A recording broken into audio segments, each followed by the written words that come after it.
Today on Mike Attempts, DIY tire plug. Jack up the car, inflate to recommended pressure, and remove the tire. We're going to use an inexpensive tire plug kit to fix the air leak.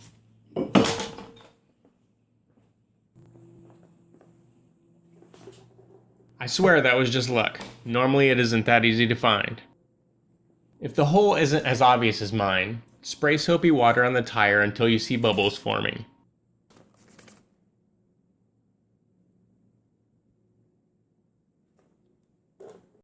One of the tools in the kit is called a reamer. It cleans and clears the hole in preparation for the plug. If you can easily grab the object with pliers, yank it out. Or, in my case, unscrew it. Quickly jam the reamer in the hole to avoid losing too much air pressure.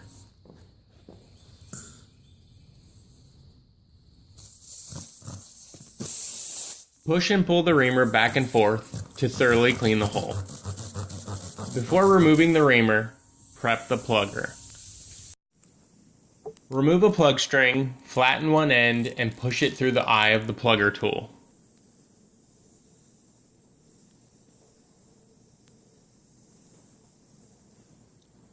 Pull until it's about in the middle, and then spread a little rubber cement on both sides of the plug string.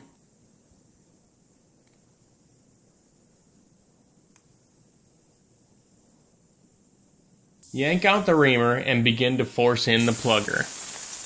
This is the toughest part. The key is to push really hard and apply steady pressure. Having the tire fully inflated is important because if the tire doesn't have enough pressure, it'll just collapse when you try to push in the plug. At first, the rubber cement acts as a lubricant to make inserting the plug a bit easier. Then it dries and helps seal the puncture. You can only safely plug round punctures in the tread of the tire. Slices can't be fixed. It's also unsafe to attempt to fix any air leak in the sidewall of the tire.